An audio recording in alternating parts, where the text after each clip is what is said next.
നമസ്കാരം. 24-ന്റെ എല്ലാ പ്രിയപ്പെട്ട പ്രേക്ഷകർക്കും പുതിയൊരു വാർത്താ പ്രഭാതത്തിലേക്ക് സ്വാഗതം. ഇന്ന് ചിങ്ങം 6 ശനിയാഴ്ച ഓഗസ്റ്റ് 22 ഇന്ന് വളരെ ആവേശോജ്വലമായൊരു ദിവസത്തിന്റെ തുടക്കത്തിലേക്കാണ് നമ്മൾ പോകുന്നത്. പുന്നമടക്കായലിലെ ഒളപ്പരപ്പുകളിൽ ജലമാമാങ്കത്തിന് തിരിതെളിയാൻ ഇനി ഏകദേശം മണിക്കൂറുകൾ മാത്രമാണ് ബാക്കിയുള്ളത്. അപ്പോൾ ഇന്നലെ സ്കൂളുകളിലെല്ലാം അവധി തുടങ്ങിയിട്ടുണ്ട്, സ്കൂൾ വെക്കേഷൻ തുടങ്ങി. അപ്പോൾ ഒരു ആഘോഷത്തിൻ്റെ മോഡിലേക്ക് ഓണത്തിന് മുമ്പ് തന്നെ എല്ലാവരും എത്തിക്കഴിഞ്ഞു. അപ്പോൾ ഒരുപാട് വാർത്തകളുണ്ട്, ഒപ്പം ഈ ആഘോഷ കാഴ്ചകളും ഉണ്ട്. എല്ലാ വാർത്തകളിലേക്കും വരാം. ന്യൂസ് ബ്രേക്സിൽ ഞാൻ ദില്ലാമധു, ഞാൻ സൂര്യശ്രീ.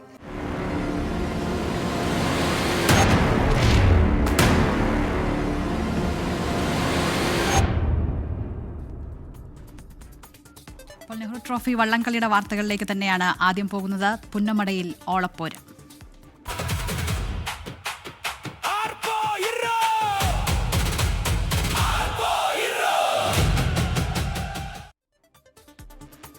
ലോകത്തെ ഏറ്റവും വലിയ ജലമേളയ്ക്കൊരുങ്ങി ആലപ്പുഴ പുന്നമടക്കായൽ. 72ാമത് നെഹ്റു ട്രോഫി വള്ളംകളിക്ക് ഇന്ന് പുന്നമടക്കായലിൽ നടക്കുകയാണ്. വിവിധ വിഭാഗങ്ങളിലായി 71 വള്ളങ്ങളാണ് മത്സരത്തിനുള്ളത്. 22 ചുണ്ടൻ വള്ളങ്ങളുണ്ട്. ഉച്ചയ്ക്ക് 2 മണിയോടെയാണ് 6 ഹീറ്റ്സിലായി ചുണ്ടൻ വള്ളങ്ങളുടെ മത്സരം നടക്കുന്നത്. മുഖ്യമന്ത്രി വി.ഡി. സതീശൻ മത്സര വള്ളംകളി ഉദ്ഘാടനം ചെയ്യും. പുന്നമടക്കായലിന് സമീപത്ത് നിന്ന് വിഷ്ണു സുരേഷ് വിവരങ്ങളുമായി ചേരുകയാണ്. Vishnu, good morning. ഒരു ആഘോഷ മൂഡിലാണ് പുന്നമടക്കായൽ. അതിൻ്റെ ആ പുന്നമട പോയിന്റ് അത് ഒരുങ്ങിക്കാണും. എന്താണ് അവിടെ നിന്ന് നമുക്ക് നൽകാൻ കഴിയുന്ന വിവരങ്ങൾ? ഇത്തവണ പ്രൈസ് മണി കൂട്ടിയിട്ടുണ്ട്, ആവേശങ്ങൾക്കൊട്ടും കുറവില്ല. എത്രത്തോളം ആവേശത്തിലാണ് ആലപ്പുഴ?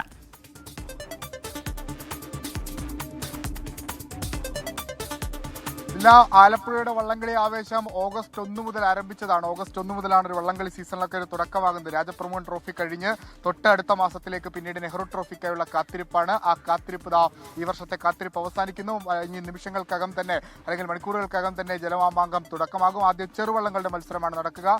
തെക്കനോടി, ഓടി, ഇരുട്ടുകുത്തി, വെപ്പ്, ബി ഗ്രേഡ്, എ ഗ്രേഡ് ഒക്കെ അത്തരത്തിലുള്ള വള്ളങ്ങളുടെ മത്സരമാണ് നടക്കുക. അതിനുശേഷം ഉച്ചയ്ക്ക് 2 മണിയോടുകൂടിയാണ് വള്ളംകളി പ്രേമികൾ കാത്തിരിക്കുന്ന ആ ജലമാമാങ്കം തുടരുക. 22 ചുണ്ടൻ വെള്ളങ്ങൾ പോരടിക്കാനായി എത്തുന്നു. അതിൽ ആദ്യ ഹീറ്റ്സിൽ തന്നെ ഏറ്റവും പ്രധാനപ്പെട്ട മത്സരങ്ങൾ നടക്കുന്നു.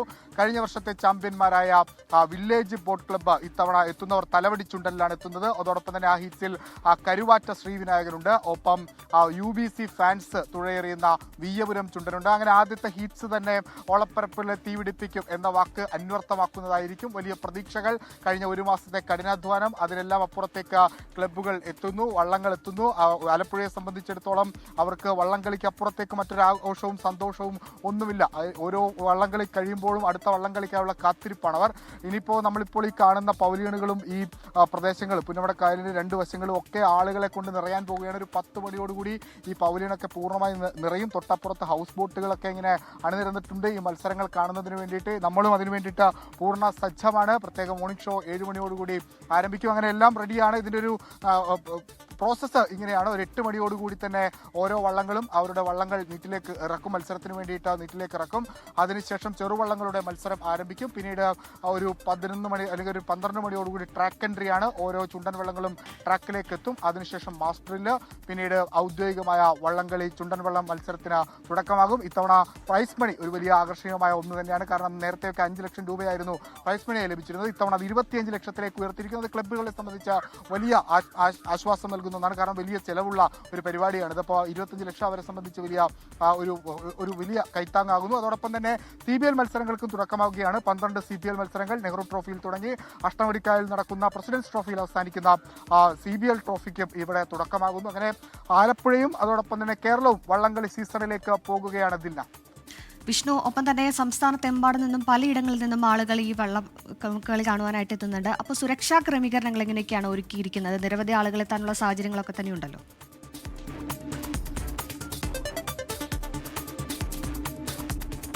ഒരു 3 ലക്ഷത്തോളം വരുന്ന ആളുകളെ പ്രതീക്ഷിക്കുന്നുണ്ട്. കഴിഞ്ഞ വർഷങ്ങളിലൊക്കെ അത്രയധികം ആളുകൾ ഉണ്ടായിരുന്നു. ടിക്കറ്റ് എടുത്ത് കാണുന്നവരും അതോടൊപ്പം തന്നെ അതല്ലാതെ ഇതിൻ്റെ ഇരുവശങ്ങളും ഒക്കെ ഇരുന്ന് കാണുന്ന ആളുകൾ ഒക്കെ ഉണ്ട്. അപ്പോൾ ഒരു 3 ലക്ഷത്തോളം വരുന്ന ആളുകളെ പ്രതീക്ഷിക്കുന്നുണ്ട്. അതിനു വേണ്ടിയിട്ട് സുരക്ഷാ സംവിധാനങ്ങളൊക്കെ പോലീസിന്റെ ഭാഗത്ത് നിന്ന് ഒരുക്കിയിട്ടുണ്ട്. അത് പവലിയനിലാണെങ്കിലും അതോടൊപ്പം തന്നെ ഈ ഗതാഗതം നിയന്ത്രിക്കുന്നതിന് വേണ്ടിയിട്ട് നഗരത്തിലാണെങ്കിലും ഒക്കെ തന്നെ കൃത്യമായി തന്നെ സുരക്ഷാ മാർഗങ്ങളും അതിൻ്റെ നിർദ്ദേശങ്ങളും ഒക്കെ നൽകിയിട്ടുണ്ട്. ആരും അനാവശ്യമായി പോലീസിന്റെ അല്ലെങ്കിൽ അത്തരം അതിസാഹസികതയ്ക്ക് മുതിരരുത് എന്ന നിർദ്ദേശമാണ് പോലീസ് നൽകിയിട്ടുള്ളത്. അത് കൃത്യമായ നിരീക്ഷണം പോലീസിന്റെ ഭാഗത്തുണ്ടാവും. നമ്മളിപ്പോൾ ഈ കാണുന്നത് ആണ് VIP പവലിയൻ. അവിടെയാണ് ഔദ്യോഗികമായ ഉദ്ഘാടന പരിപാടികൾ നടക്കുക.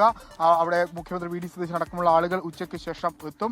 അവിടെയാണ് ഈ മത്സര ഫലം അറിയാനുള്ള സംവിധാനങ്ങളൊക്കെ ഒരുക്കിയിട്ടുള്ളത്.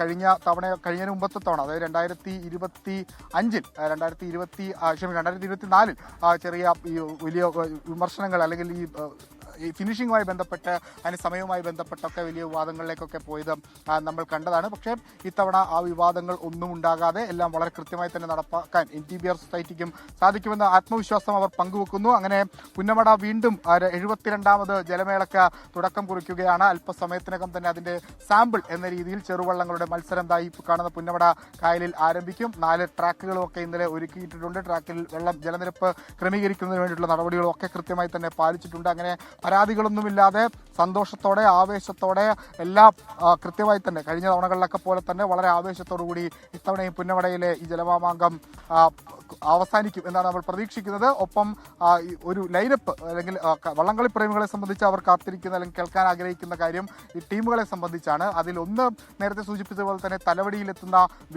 Kainagiri village boat ക്ലബ്ബാണ്. അവർ കഴിഞ്ഞ തവണത്തെ ചാമ്പ്യന്മാരാണ്. മറ്റൊന്ന് പള്ളാത്തുരുത്തി ബോട്ട് ക്ലബ്ബാണ്. 2018 പായിപ്പാടലിലും 2019 നടുഭാഗത്തിലും 22 കാട്ടിത്തെക്കതിലും 23 വിയ്യപുരത്തിലും 24 കാരിച്ചാലിലും കിരീടം നേടി. ഡബർ ഹാട്ടിക് എന്ന ലക്ഷ്യത്തിൽ മേൽപ്പാടത്തിൽ കഴിഞ്ഞ തവണ എത്തിയെങ്കിലും അവർക്ക് അത് കിരീടം നേടാൻ എത്തിയില്ല. പക്ഷേ ഇന്നലെ നമ്മൾ അവരുടെ ക്യാമ്പ് സന്ദർശിച്ചപ്പോൾ അവർ പറയുന്ന ഒരൊറ്റ കാര്യം, കഴിഞ്ഞ തവണത്തെ ഒരു വിഷമം ഞങ്ങൾക്കുണ്ട്, അത് ഞങ്ങൾ ഇത്തവണ മാറ്റും. കിരീടം ഞങ്ങൾ പള്ളാത്തുരുത്തിയിലേക്ക് കൊണ്ടുപോകുന്നു. പള്ളാത്തുരുത്തി പറയുന്നു. UBC ആകട്ടെ പാരമ്പര്യത്തിന്റെ കരുത്തോടുകൂടി വരുന്ന UBC കൈനഗിരി 1963 മത്സരത്തിനിറങ്ങി. അതേ വർഷം 63, 64, 65 തുടർച്ചയായി ഹാട്രിക്കുകൾ നേടി 12 തവണ കിരീടം നേടിയ അവർ UBC ആയിട്ടല്ല, UBC ഫാൻസ് ആയിട്ടാണ് ഇത്തവണ വിയ്യപുരം ചുണ്ടനിൽ മത്സരിക്കുന്നത്. ഒപ്പം 3 കന്നി ചുണ്ടൻ വെള്ളങ്ങളുണ്ട്. അതൊന്ന് അരോമ ചുണ്ടനാണ്, മറ്റൊന്ന് നിരണം പുണ്യാളൻ, ഒപ്പം ആർപ്പൂക്കര ചുണ്ടൻ. അങ്ങനെ 3 കന്നി ചുണ്ടൻ വെള്ളങ്ങളുണ്ട്. അവരിൽ ആരെങ്കിലും പുതിയ ചരിത്രം കുറിക്കുമോ എന്നുള്ളത് കാത്തിരിക്കുന്നതാണ്. എന്തായാലും ഒരു 9 വള്ളങ്ങൾ വളരെ ശക്തമായ പോരാട്ടം പുറത്തെടുക്കും എന്നുള്ളതാണ് ഈ മേഖലയിൽ നിന്നുള്ള ആളുകൾ പറയുന്നത്. അതിന്റെ ആവേശമൊക്കെ ഈ ഇരുകരകളിലും ഉണ്ടാകും. വിഷ്ണു, അവിടെ വെള്ള കീറി വരുന്നതേ ഉള്ളൂ. പക്ഷേ വിഷ്ണുവിൻ്റെ ആവേശം എനിക്കത് മനസ്സിലാവുന്നുണ്ട്. വിഷ്ണു ആർക്കൊപ്പമാണ്, ഏത് ടീം ജയിക്കണമെന്നെല്ലാം ആഗ്രഹമുണ്ടോ?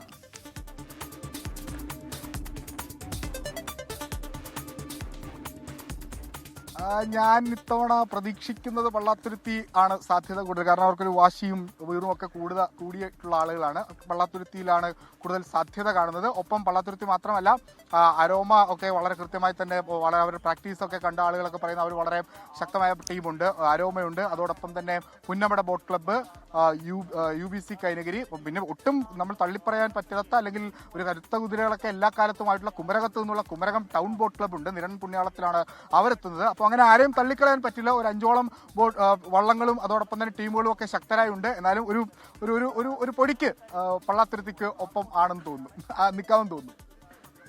ശരി, വിഷ്ണു സുരേഷാണ് പുന്നമടയിൽ നിന്ന് വിവരങ്ങൾ നൽകിയത്. എന്തായാലും വിഷ്ണു ആവേശത്തിലാണ്. നല്ല കളർഫുൾ ഡ്രസ്സൊക്കെ ഇട്ടിട്ടാണ് വർഷങ്ങളായിട്ട് വള്ളങ്ങൾ റിപ്പോർട്ട് ചെയ്തതിന്റെ കളർഫുൾ ഡ്രസ്സൊക്കെ ഇട്ടിട്ട് ഒരുങ്ങിയിരിക്കുകയാണ്. എന്തായാലും 7 മണിക്ക് അവിടെ നമ്മുടെ തത്സമയമായി 7 മണിക്ക് ആലപ്പുഴയിൽ നിന്നാണ് ഇന്നത്തെ മോർണിംഗ് ഷോ. അപ്പോൾ എല്ലാ കാഴ്ചകളുമായി പ്രേക്ഷകർ തുടരുക. ഈ പുന്നമടക്കായലിൽ നടക്കുന്ന ഈ ചുണ്ടൻവള്ളം മത്സരത്തിൻ്റെ അതിൻ്റെ ഒരു ചരിത്രത്തിലേക്ക് നമുക്ക് ഒന്ന് പോകാം. ആദ്യം തുഴയെറിയാൻ ഇപ്പോൾ മണിക്കൂറുകൾ മാത്രമേ ഇനി സമയമുള്ളൂ. പക്ഷേ ആലപ്പുഴക്കാർക്ക് വളരെ ആവേശകരമായ ഒരു ദിവസമാണ് ഇന്ന്. അവരുടെ എല്ലാ ഒരു ഇഷ്ടവും നെഞ്ചോട് ചേർത്ത് അവർ കാണുന്ന നെഹ്റു ട്രോഫി വള്ളംകളി. അതിലേക്ക് ഒരു വർഷത്തെ കാത്തിരിപ്പാണ്. ഓരോ വള്ളംകളി കഴിയുമ്പോഴും അവർ അടുത്ത വർഷത്തിലേക്ക് അല്ലെങ്കിൽ ഈ കായൽ പരപ്പിലൊക്കെ തന്നെ തുഴയെറിയാനുള്ള ആ ആവേശത്തിലേക്കുള്ള ഒരു കാത്തിരിപ്പാണ് അവരുടെ. അപ്പോൾ ഒരു വാർത്തയിലേക്കാണ്. ഇതിനൊരു ചരിത്രത്തെക്കുറിച്ചാണ്. ആലപ്പുഴ പോലെ ഒരു കുഞ്ഞു സ്ഥലത്ത് നിന്ന് വള്ളംകളി ആഗോളതലത്തിൽ അത് ശ്രദ്ധയിലെത്തിക്കുന്ന ഒരു മത്സര ഇനമാക്കി വളർത്തിയതിൻ്റെ ഒരു കഥയാണ്. എന്താണ് നെഹ്റു ട്രോഫിയുടെ പിന്നിലുള്ള കഥ എന്ന് നോക്കാം.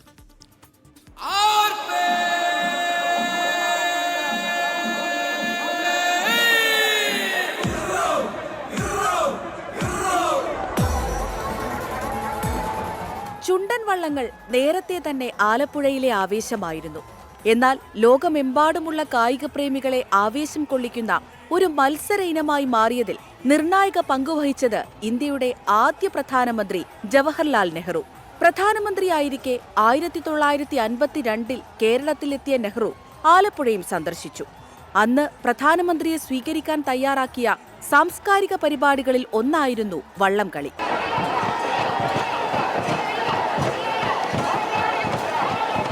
പാമ്പിന്റെ രൂപത്തോട് സാദൃശ്യമുള്ള ചുണ്ടൻ വള്ളങ്ങൾ നെഹ്റുവിനെ സംബന്ധിച്ച് കൗതുക വസ്തുവായിരുന്നു. ചുണ്ടൻ വള്ളങ്ങളുടെ ഇഞ്ചോടിഞ്ച് മത്സരം കൂടിയായതോടെ നെഹ്റു ആവേശഭരിതനായി. നടുഭാഗം ചുണ്ടനാണ് അന്ന് വിജയിച്ചത്. പ്രധാനമന്ത്രിയെ സ്വീകരിക്കാൻ വേണ്ടി സംഘടിപ്പിച്ച പരിപാടിയായതുകൊണ്ടുതന്നെ അതിൽ വിജയികളോ സമ്മാനമോ ഉണ്ടായിരുന്നില്ല. ആവേശമടക്കാനാകാതെ നെഹ്റു ഒന്നാം സ്ഥാനത്തെത്തിയ നടുഭാഗം ചുണ്ടനിലേക്ക് ചാടിക്കയറി. നടുഭാഗം ചുണ്ടന് ലഭിക്കാവുന്നതിൽ വെച്ച് ഏറ്റവും വലിയ സമ്മാനമായിരുന്നു അത്. തന്നെ ഇത്രയും ആവേശം കൊള്ളിച്ച തുഴക്കാരെ ഡൽഹിയിലെത്തിയിട്ടും നെഹ്റു മറന്നില്ല. അവർ ഒരു സമ്മാനം അർഹിക്കുന്നുണ്ടെന്ന് അദ്ദേഹത്തിന്റെ മനസ്സിലുണ്ടായിരുന്നു. തന്റെ കയ്യൊപ്പോടെ ചുണ്ടൻ വള്ളത്തിന്റെ രൂപമുള്ള ഒരു വെള്ളിക്കപ്പ് അദ്ദേഹം വിജയികൾക്കായി കേരളത്തിലേക്ക് അയച്ചു. നെഹ്റുവിനെ പോലെ ഒരു വലിയ നേതാവിനെ ആഹ്ലാദിപ്പിച്ച ആ മത്സരം പിന്നീട് ഇങ്ങോട്ട് എല്ലാ വർഷവും തുടർന്നു. അതിന് നെഹ്റു ട്രോഫി വള്ളംകളി എന്ന് പേരിടുകയും ചെയ്തു. Research desk 24. വള്ളംകളി ആവശ്യത്തിൽ നിന്ന് നമ്മൾ നേരെ പോകുന്നത് നമ്മുടെ പ്രേക്ഷകർക്കുള്ള ഒരു ഓണസമ്മാനത്തിലേക്കാണ്. പ്രേക്ഷകർക്ക് 24 സ്വയംവര സിൽക്സുമായി ചേർന്നൊരുക്കുന്ന ഓണസമ്മാനം. വാർത്തക്കിടയിൽ ചോദിക്കുന്ന 10 ചോദ്യങ്ങൾക്ക് കൃത്യമായി ഉത്തരം നൽകുന്നവരിൽ നിന്ന് നറുക്കെടുക്കുന്ന വിജയികൾക്ക് 10 സാരികളും 10 ഷർട്ടുകളുമാണ് സമ്മാനം. പ്രേക്ഷകർക്ക് ഓണസമ്മാനവുമായി 24. വാർത്തകൾക്കിടയിലെ ചോദ്യങ്ങൾക്ക് QR കോഡ് സ്കാൻ ചെയ്ത് ഉത്തരം നൽകും. 24 സ്വയംവര സിൽക്സ് ഓണക്കോടി നേടും. ദിവസവും 10 സാരിയും 10 ഷർട്ടും സമ്മാനം. 24 സ്വയംവര സിൽക്സ് ഓണക്കോടി.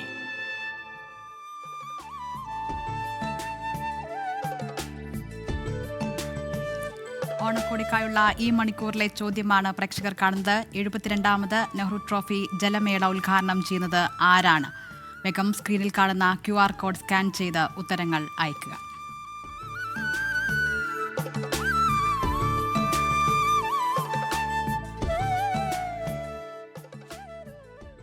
മെസ്സിയെ കേരളത്തിലെത്തിക്കാനെന്ന പേരിൽ തട്ടിപ്പ് നടത്തിയ സംഭവത്തിൽ കായിക വകുപ്പിന്റെ റിപ്പോർട്ടിന്മേൽ അന്വേഷണ സംഘം ഉടൻ രൂപീകരിക്കും. മുഖ്യമന്ത്രി തലസ്ഥാനത്തെത്തിയാൽ ഉടൻ തീരുമാനമെടുക്കും. GST പ്രത്യേക അന്വേഷണ സംഘവും കായിക വകുപ്പും നൽകിയ റിപ്പോർട്ട് പരിശോധിച്ച ശേഷമായിരിക്കും തീരുമാനമെടുക്കുക. ജിബിൻ JB തിരുവനന്തപുരത്ത് വിവരങ്ങളുമായി ചേരുകയാണ്.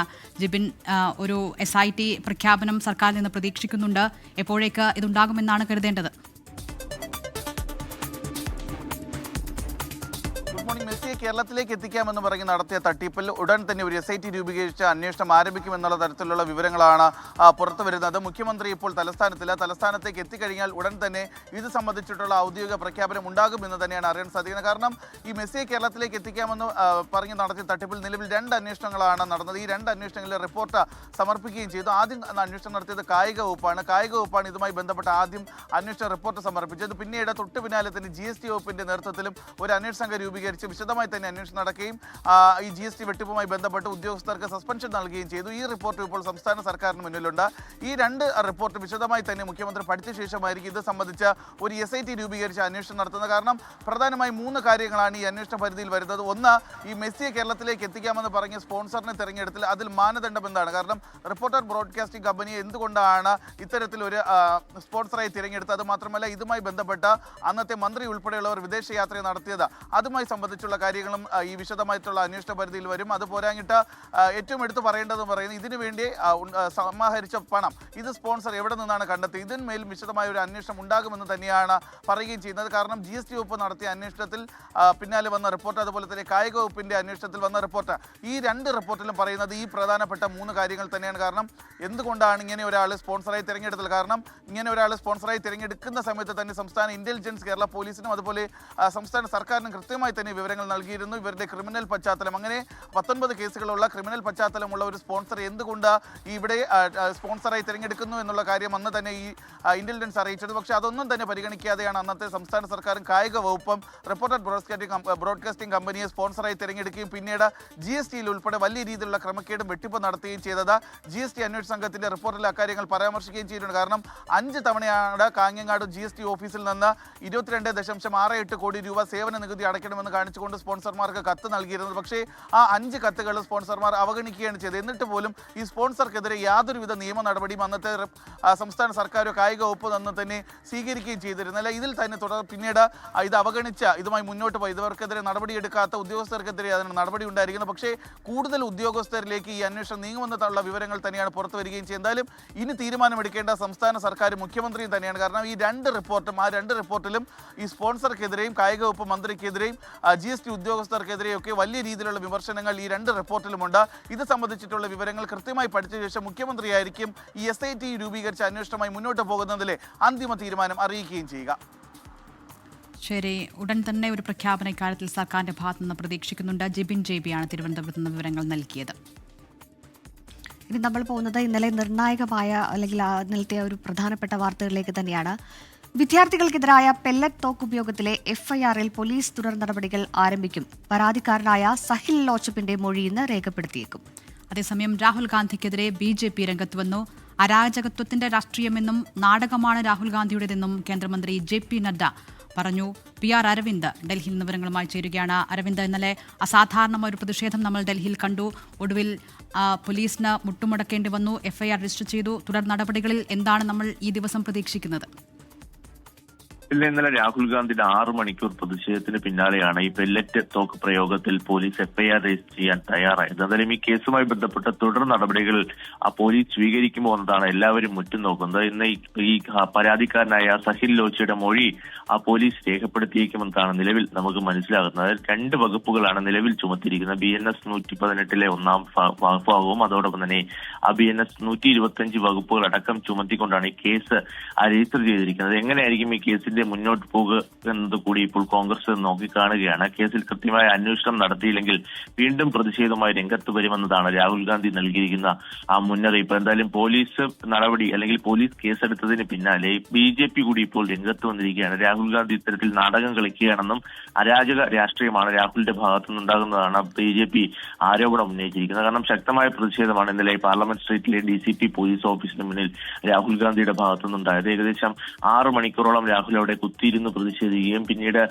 പോലീസിന് ഗത്യന്തരമില്ലാതെ FIR ഇടേണ്ട ഒരു സാഹചര്യമാണ് ഉണ്ടായത്. ഇത് രാഷ്ട്രീയ വിജയമായി ഉയർത്തിക്കാണിക്കാനും കോൺഗ്രസ് തീരുമാനിച്ചിട്ടുണ്ട്. വലിയ പ്രചാരണം ഇതുമായി ബന്ധപ്പെട്ട് നൽകും. കാരണം കേന്ദ്രമന്ത്രിമാരടക്കം ഇത്തരത്തിൽ പെല്ലറ്റ് പ്രയോഗം നടന്നിട്ടില്ല എന്ന് ആവർത്തിക്കുമ്പോഴും കേന്ദ്ര സർക്കാരിനെ കൂടുതൽ പ്രതിരോധത്തിലാക്കുകയാണ് ഇന്നലെ FIR ഇട്ട നടപടി. എന്തായാലും ഇതിനെ പ്രചാരണ ആയുധമാക്കി മുന്നോട്ട് പോകാൻ കോൺഗ്രസ് തീരുമാനിക്കുമ്പോൾ അതിനെ പ്രതിരോധിക്കാൻ അരാജക രാഷ്ട്രമെന്ന വിമർശനം ശക്തമാക്കുകയാണ് BJP. സൂര്യ. വീണ്ടും വാർത്തകളിലേക്കാണ്. ശബരിമല സ്വർണ്ണക്കൊള്ള കേസിൽ ദേവസ്വം ബോർഡ് മുൻ പ്രസിഡന്റ് PS പ്രശാന്തിനും അജികുമാറിനും ഇന്ന് നിർണായകമായ ദിവസമാണ്. ഇരുവരുടെയും ജാമ്യാപേക്ഷയിൽ കൊല്ലം വിജിലൻസ് കോടതി ഇന്ന് വിധി പറയും. വിശദാംശങ്ങളുമായി സൂര്യഗായത്രിയാണ് ചേർന്നത്. സൂര്യഗായത്രി, ഏതായാലും ഇന്ന് നിർണായകമാണ് ഇരുവർക്കും. എന്തൊക്കെയാണ് പുതിയ വിശദാംശങ്ങൾ? 2025 സ്വർണ്ണക്കൊള്ള മറച്ചുവെക്കാൻ 2019 സ്വർണ്ണക്കൊള്ള മറച്ചുവെക്കാൻ 2025 ഭരണസമിതിയിൽ രണ്ടുപേരുടെയും ഇടപെടൽ ഉണ്ടായി എന്നതിന്റെ കണ്ടെത്തലിന്റെ അടിസ്ഥാനത്തിലാണ് PS പ്രശാന്തിനെയും അജികുമാറിനെയും SIT അറസ്റ്റ് ചെയ്തിട്ടുണ്ടായിരുന്നത്. ഇരുവരും കൊല്ലം വിജിലൻസ് കോടതിയിൽ നൽകിയ ജാമ്യാപേക്ഷയിൽ വിശദമായിട്ടുള്ള വാദമാണ് കോടതി കേട്ടിട്ടുണ്ടായിരുന്നത്. അതിൽ രണ്ടുപേർക്കും എതിരായിട്ട് കുറച്ചധികം തെളിവുകൾ ഹാജരാക്കാൻ പ്രോസിക്യൂഷന് കഴിഞ്ഞു എന്നുള്ളതാണ് അവർ പറഞ്ഞിട്ടുണ്ടായിരുന്നത്. പ്രത്യേകിച്ച് 1-ാം പ്രതിയായിട്ടുള്ള ഉണ്ണികൃഷ്ണൻ പോറ്റിയുമായിട്ട് ഇരുവർക്കും ബന്ധമുണ്ട്. പ്രത്യേകിച്ച് ഈ സ്വർണ്ണക്കൊള്ള നടക്കുന്ന സമയത്തും അതുപോലെ തന്നെ 2025 ബന്ധപ്പെടാൻ ശ്രമമുണ്ടായി എന്നതടക്കമുള്ള തെളിവുകൾ കോടതിയിൽ പ്രോസിക്യൂഷൻ ഹാജരാക്കിയിട്ടുണ്ട്. എന്തായാലും വാദിഭാഗത്തിന്റെയും പ്രതിഭാഗത്തിന്റെയും വിശദമായിട്ടുള്ള വാദം കേട്ട കൊല്ലം വിജിലൻസ് കോടതി ഇന്നിപ്പോൾ ഇരുവരുടെയും ജാമ്യാപേക്ഷയിൽ വിധി പറയും എന്നുള്ളതാണ് ഏറ്റവും പ്രധാനപ്പെട്ട കാര്യം. ഇതിൽ ഗൂഢാലോചന നടന്നിട്ടില്ല എന്നുള്ള കാര്യമാണ് പ്രതിഭാഗം ജാമ്യാപേക്ഷയിൽ പറഞ്ഞിരിക്കുന്നത്. അതുകൂടാതെ ഈ റിമാൻഡിൽ കഴിയുന്ന സമയത്ത് ആരോഗ്യ പ്രശ്നങ്ങൾ തങ്ങൾക്കുണ്ടായി എന്ന കാര്യവും ഈ പ്രതിഭാഗം ജാമ്യാപേക്ഷയിൽ ചൂണ്ടിക്കാട്ടിയിട്ടുണ്ട്. എന്തായാലും രണ്ടുപേരുടെയും ജാമ്യാപേക്ഷയിൽ ഇന്നിപ്പോൾ കൊല്ലം വിജിലൻസ് കോടതി വിധി പറയും. ശരി സൂര്യഗായത്രി, എന്തായാലും നിർണായകമാണ് PS പ്രശാന്തിനും അജികുമാറിനും ഇന്നത്തെ കോടതി വിധി. ലോക്സഭാ പ്രതിപക്ഷ നേതാവ് രാഹുൽ ഗാന്ധിയുടെ ഛാത്രോം കി ഗൂഞ്ച് വിദ്യാർത്ഥി സംവാദ പരിപാടി ഇന്ന് പൂനെയിൽ. രാജ്യത്തെ വനിതാ വോട്ടർമാരിലേക്ക് നേരിട്ടെത്തുക എന്ന ലക്ഷ്യത്തോടെ പൂർണ്ണമായും വിദ്യാർത്ഥിനികൾക്കായാണ് പരിപാടി സംഘടിപ്പിച്ചിരിക്കുന്നത്. പൂനെയിലെ SSPMS കോളേജ് ഗ്രൗണ്ടിലാണ് സംവാദ പരിപാടി. PR അരവിന്ദ് വിവരങ്ങളുമായി ചേരുകയാണ്. അരവിന്ദ്, 30ഓളം നിബന്ധനകൾ മുന്നോട്ട് വെച്ചുകൊണ്ടാണ് ഈ പരിപാടിക്ക് അനുമതി നൽകിയിരിക്കുന്നത്. ഈ CJP ഏറ്റെടുത്ത ആ പരിപാടികളിലേക്ക് കൂടുതൽ വിദ്യാർത്ഥികളിലേക്ക് ഇറങ്ങിച്ചെല്ലാൻ ലോക്സഭാ പ്രതിപക്ഷ നേതാവ് തന്നെ നേരിട്ടെത്തുകയാണ്. എത്രത്തോളം ഒരുക്കങ്ങൾ പൂർത്തിയായി, എത്രത്തോളം പ്രധാനപ്പെട്ടതാണ് രാഷ്ട്രീയപരമായി ഈ സംവാദ പരിപാടി? എന്നാൽ ലോക്സഭാ പ്രതിപക്ഷ നേതാവ് രാഹുൽ ഗാന്ധിയുടെ ചാത്രോം കി ഗൂഞ്ച് ഇന്ന് പൂനെയിലാണ് നടക്കുന്നത്. നേരത്തെ ഉത്തരാഖണ്ഡിലും അതോടൊപ്പം തന്നെ രാജസ്ഥാനിലും ശ്രീനഗറിലുമെല്ലാം ചാത്രോം കി ഗൂഞ്ച് നടന്നിരുന്നു. വലിയ ജനപങ്കാളിത്തമായിരുന്നു അന്ന് ഈ സംസ്ഥാനങ്ങളിലെല്ലാം ലഭിച്ചത്. അതിന് പൂനെയിലും സമാനമായ രീതിയിലുള്ള ജനപങ്കാളിത്തം ഉണ്ടാകുമെന്ന കാര്യത്തിൽ സംശയമില്ല. ഏറെ പ്രധാനപ്പെട്ട കാര്യം രാജ്യത്തെ വനിതാ വോട്ടർമാരിൽ നേരിട്ടെത്തുക എന്ന ലക്ഷ്യത്തോടുകൂടി ഇന്ന് വിദ്യാർത്ഥിനികൾക്ക് വേണ്ടി മാത്രമാണ് ഇത്തവണത്തെ ചാത്രോം കി ഗൂഞ്ച് സംഘടിപ്പിച്ചിരിക്കുന്നത്. പൂനെയിലെ SSPMS കോളേജ് ഗ്രൗണ്ടിലാണ് ഇന്ന് പരിപാടി നടക്കുക. വൈകുന്നേരം 7:30 ആ പരിപാടി ആരംഭിക്കുമെന്ന് കോൺഗ്രസ് അറിയിച്ചിട്ടുണ്ട്. അതേസമയം കടുത്ത നിയന്ത്രണങ്ങളായിരുന്നു ഈ പരിപാടിക്ക് സംസ്ഥാന സർക്കാർ ഏർപ്പെടുത്തിയിരുന്നത്. കാരണം ഡ്രോണുകൾ ഉപയോഗിക്കരുതെന്നും ഇത്തരത്തിൽ ആക്ഷേപകരമായ ബാനറുകളും ചിത്രങ്ങൾക്കും വിലക്കേർപ്പെടുത്തിയിട്ടുണ്ട്. അപ്പോൾ ഇത്തരം നിയന്ത്രണങ്ങൾക്കിടയിലാണ് പൂനെയിൽ ചാത്രോം കി ഗൂഞ്ച് മുന്നോട്ട് പോവുക. എന്തായാലും വനിതാ വോട്ടർമാരെ കൂടുതൽ തങ്ങളിലേക്ക് എത്തിക്കുക എന്ന ലക്ഷ്യമാണ് പ്രധാനമായും കോൺഗ്രസ് ഇതിലൂടെ ലക്ഷ്യം വെക്കുന്നത്. കാരണം രാജ്യത്ത് വനിതാ സംവരണം നടപ്പിലാക്കാൻ കോൺഗ്രസ് അനുവദിക്കില്ല എന്ന പ്രചാരണം BJP ശക്തമാക്കുമ്പോഴാണ് വിദ്യാർത്ഥിനികൾക്ക് വേണ്ടി മാത്രം ഇപ്പോൾ ചാത്രോം കി ഗൂഞ്ച് രാഹുൽ ഗാന്ധി ഇന്ന് സംഘടിപ്പിക്കുന്നത്. കൃത്യമായി തന്നെ നീറ്റ് ചോദ്യപേപ്പർ ചോർച്ച, അതോടൊപ്പം തന്നെ രാജ്യത്തെ യുവാക്കൾ നേരിടുന്ന പ്രശ്നങ്ങളടക്കം കൃത്യമായി ചർച്ച ചെയ്ത് തന്നെ രാഹുൽ ഗാന്ധി ഇന്ന് മുന്നോട്ട് പോകും. സൂര്യ. ശരി, PR അരവിന്ദാണ് ഡൽഹിയിൽ നിന്ന് വിശദാംശങ്ങൾ നൽകിയത്. ഏതായാലും വിദ്യാർത്ഥികൾക്കിടയിലേക്ക് കൂടുതൽ ഇറങ്ങിച്ചെല്ലുന്ന അവരുടെ ആവശ്യങ്ങളെല്ലാം അല്ലെങ്കിൽ അവർക്കായുള്ള നീതിക്ക് വേണ്ടിയുള്ള പോരാട്ടത്തിലേക്ക് ഇറങ്ങിച്ചെല്ലുവാൻ തന്നെയാണ് ലോക്സഭാ പ്രതിപക്ഷ നേതാവിന്റെ തീരുമാനം. അതിനായിട്ടുള്ള ഒരു സംവാദ പരിപാടിക്കാണ് ഇന്ന് തുടക്കമാവുന്നത്. മറ്റൊരു വാർത്തയിലേക്കാണ്. കള്ളൻ വിജയൻ ലേഖന വിവാദത്തെ തുടർന്ന് രാജിവെപ്പിച്ച അസോസിയേറ്റ് എഡിറ്റർ KR അജയന് ദേശാഭിമാനി പൂർണ്ണമായും വിരമിക്കൽ നൽകും. ഈ ധാരണയെ തുടർന്നാണ് രാജിവെക്കാനുള്ള നിർദ്ദേശം KR അജയൻ അംഗീകരിച്ചത്.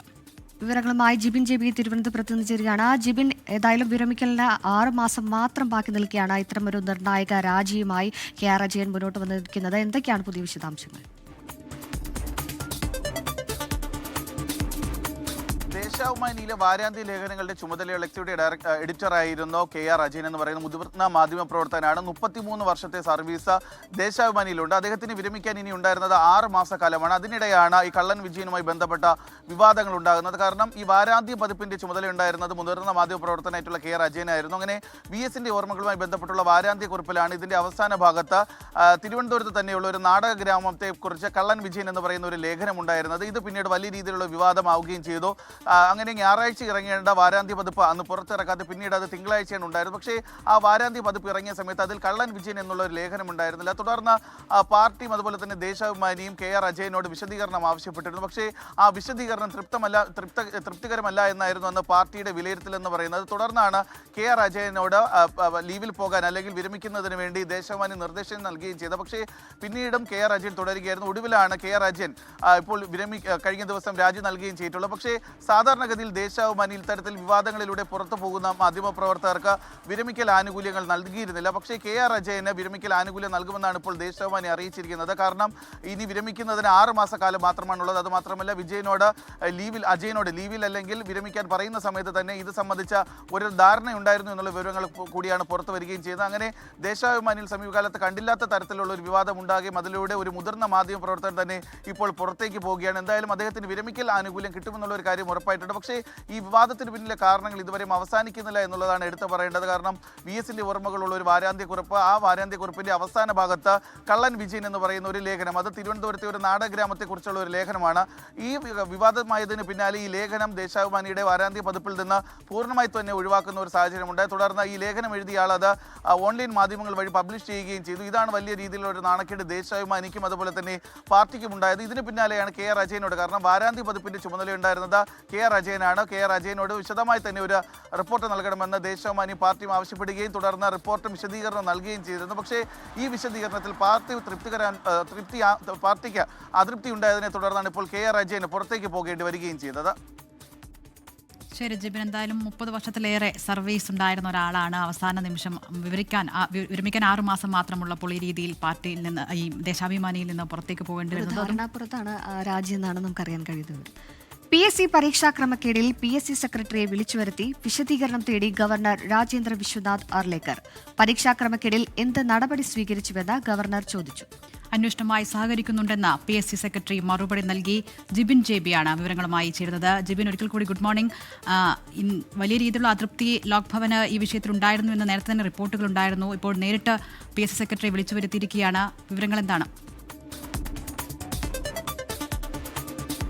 തന്നെയാണ്. കാരണം PSC ക്രമക്കേടുമായി ബന്ധപ്പെട്ട് വലിയ രീതിയിലുള്ള ഒരു അതൃപ്തി തന്നെ ലോക് ഭവനുണ്ട്. ഇതിന് പിന്നാലെയാണ് PSC ചെയർമാനെ സ്വാതന്ത്ര്യ ദിനവുമായി ബന്ധപ്പെട്ടുള്ള ചടങ്ങിൽ നിന്ന് അന്ന് ലോക് ഭവൻ ഒഴിവാക്കുകയും ചെയ്തു. ഇതിന് പിന്നാലെയാണ് ഇപ്പോൾ കഴിഞ്ഞ ദിവസം, അതായത് വെള്ളിയാഴ്ച വൈകുന്നേരത്തോടുകൂടി PSC സെക്രട്ടറി സാജു ജോർജിനെ ലോക് ഭവനിലേക്ക് വിളിച്ചു വരുത്തി വിശദീകരണം തേടിയത്. പക്ഷേ ലോക് ഭവൻ ഔദ്യോഗികമായി അറിയിച്ചിരിക്കുന്നത് വിളിച്ചു വരുത്തിയതല്ല, ലോക് ഭവനിലേക്ക് PSC സെക്രട്ടറി തന്നെ നേരിട്ടെത്തി വിശദീകരണം നൽകുകയായിരുന്നു എന്നാണ് ഇപ്പോൾ ലോക് ഭവനുമായി ബന്ധപ്പെട്ടുള്ള വൃത്തങ്ങൾ അറിയിക്കുകയും ചെയ്തത്. പക്ഷേ കഴിഞ്ഞ ദിവസം വൈകുന്നേരത്തോടുകൂടി PSC സെക്രട്ടറി സാജു ജോർജ് എന്തായാലും ലോക് ഭവനിലേക്ക് എത്തിയിരുന്നു. അദ്ദേഹം ലോക് ഭവനിലെത്തി വിശദമായി തന്നെ സംസാരിക്കുകയും ചെയ്തു. അതിൽ പറയുന്ന കാര്യങ്ങളെന്ന് പറയുന്നത് ഗവർണർ വിശദമായി തന്നെ ചോദിച്ചു. കാരണം എന്തൊക്കെ ക്രമക്കേടുകളാണ് ലോക് ഭവനിൽ നടന്നത്, ഇതുമായി ബന്ധപ്പെട്ട് എന്തൊക്കെ അന്വേഷണങ്ങൾ നടക്കുന്നു, PSC ഇതുമായി സഹകരിക്കുന്നുണ്ടോ എന്നുള്ള കാര്യങ്ങളാണ് ഗവർണർ നേരിട്ട് PSC സെക്രട്ടറിയോട് ചോദിക്കുകയും ചെയ്തത്. ഇതുമായി ബന്ധപ്പെട്ട് അദ്ദേഹം അറിയിച്ചത് നിലവിൽ നടക്കുന്ന അന്വേഷണങ്ങൾ എന്ന് പറയുന്ന ഒന്ന് PSCയുടെ തന്നെ ആഭ്യന്തര ഇന്റലിജൻസ് ആണ്, മറ്റൊന്നെന്ന് പറയുന്ന സംസ്ഥാന സർക്കാർ രൂപീകരിച്ച SIT ആണ്. ഈ രണ്ട് അന്വേഷണ സംഘങ്ങളുമായി PSC ഇപ്പോൾ അന്വേഷണവുമായി സഹകരിക്കുന്നുണ്ട്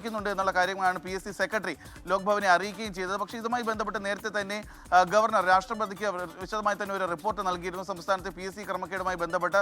കാരണം സമാന രീതിയിലുള്ള പ്രശ്നങ്ങളാണ് ജാർഖണ്ഡിലും അതുപോലെ തന്നെ കർണാടകയിലും ഉണ്ടായത്. ഈ രണ്ട് സംസ്ഥാനങ്ങളിലും PSC ചെയർമാൻ സ്ഥാനം നഷ്ടപ്പെടുന്ന ഒരു സാഹചര്യം ഉണ്ടായി. ഇതുമായി ബന്ധപ്പെട്ട് ഗവർണർ വിശദമായ ഒരു നിയമോപദേശവും തേടിയിട്ടുണ്ട്. കാരണം ഈ PSC ക്രമക്കേടുമായി ബന്ധപ്പെട്ടുള്ള അന്വേഷണങ്ങളിൽ പ്രധാനപ്പെട്ട ഒരു പങ്ക് വഹിച്ചിട്ടുള്ള അല്ലെങ്കിൽ പ്രധാനമായും ആരോപണങ്ങൾ നീണ്ടു നിൽക്കുന്നത് PSC ചെയർമാനിലേക്കാണ്. കാരണം ആദ്യഘട്ടത്തിൽ ഒരു അന്വേഷണ സംഘം രൂപീകരിച്ചിരുന്നുവെങ്കിൽ പോലും പിന്നീട് PSC ചെയർമാൻ ഇടപെട്ട് ആഭ്യന്തര ഇന്റലിജൻസിന്റെ അന്വേഷണം വേണ്ട, PSC കൺട്രോളർ അന്വേഷിച്ചാൽ മതി എന്നുള്ള തീരുമാനം അതൊക്കെ തന്നെ PSC ചെയർമാന്റേതായിരുന്നു. ഇതാണ് PSC മേലുള്ള വിശ്വാസ്യത നഷ്ടപ്പെടാനുള്ള പ്രധാന കാരണമായി പറയുകയും ചെയ്തത്. പിന്നാലെയാണ് വിവാദങ്ങളായതോടുകൂടിയാണ് PSC ചെയർമാൻ തന്നെ വീണ്ടും PSC യോഗം ചേരുകയും അന്വേഷണം നടത്തുകയും ചെയ്യും. എന്തായാലും ഗവർണർ ഇപ്പോൾ ഈ വിഷയത്തിൽ വിശദമായി തന്നെ ഇടപെട്ടുകൊണ്ടിരിക്കുകയാണ്. അതിന്റെ ഭാഗമായി തന്നെയാണ് കഴിഞ്ഞ ദിവസം PSC സെക്രട്ടറിയെ നേരിട്ട് ലോക് ഭവനിലേക്ക് വിളിച്ചു വരുത്തി വിശദീകരണം തേടുകയും ചെയ്തിട്ടുള്ളത്. ശരി, ജിബിൻ JB തിരുവനന്തപുരത്ത് നിന്ന് വിവരങ്ങൾ നൽകിയത്.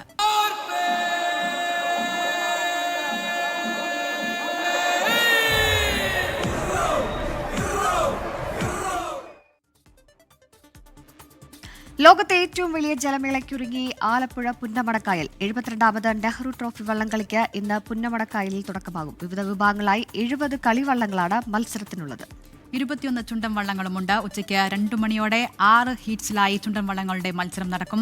മുഖ്യമന്ത്രി VD സതീശൻ മത്സര വള്ളംകളി ഉദ്ഘാടനം ചെയ്യും.